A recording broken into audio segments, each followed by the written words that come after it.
It's the Tampa Bay Lightning, and it's the Colorado Avalanche, and it's Game 4, gentlemen, here from Amalie Arena.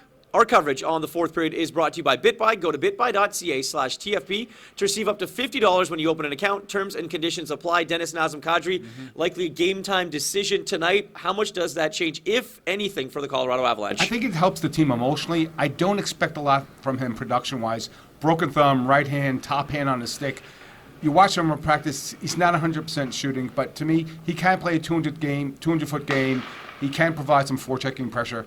But I think tonight, again, Tampa's going to use the same formula they did in Game 3. They're going to attack and get shot volume on Darcy Kuemper. And I think their pressure on the Colorado defense, Dave, it forced uncharacteristic errors from Colorado in Game 3. I think it's going to happen again. I think we get a 2-2 series going back to Denver. What do you think? Yeah, look, they've got to repeat the performance in Game 2, no question, which meant being a little bit more offensive, a little bit more aggressive, a little bit more on the forecheck. And if Naz does come in for the Colorado Avalanche, I'm actually curious to see what position he's going to play. Right. Yeah. Is he going to be on the right side or is he going to be up the middle? If that thumb's still wonky a little bit, I got to imagine he's on the wing and Kuemper stays up the middle. We'll obviously wait and see. Bednar's saying that was a game-time decision, so we'll see. But from Tampa's side of things, do what you did last game. Yep. And if you're Colorado, you try to go back to Game 2's plan.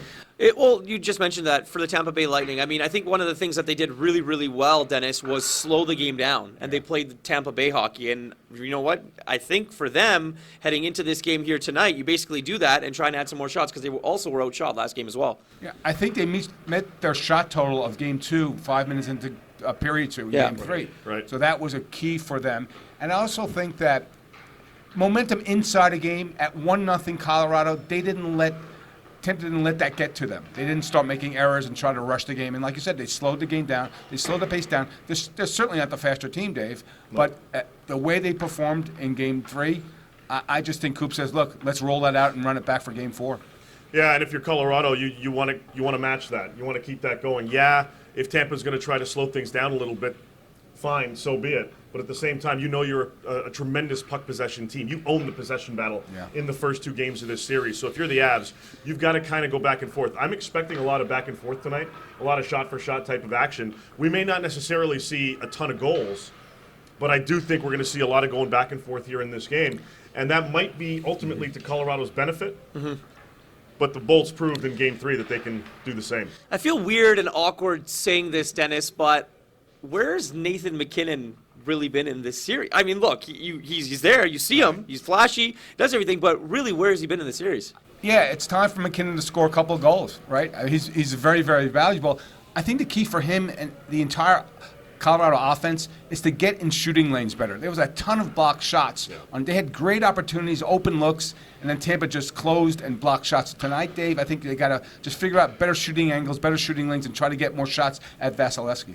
Yeah, absolutely. And then conversely, from Tampa side of things, shoot everything you can at Darcy Kuemper.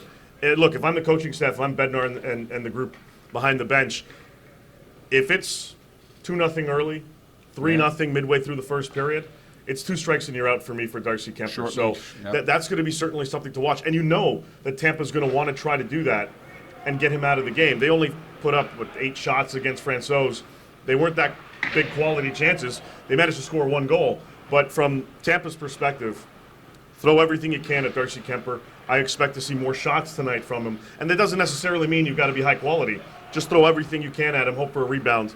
It worked pretty well in Game 3.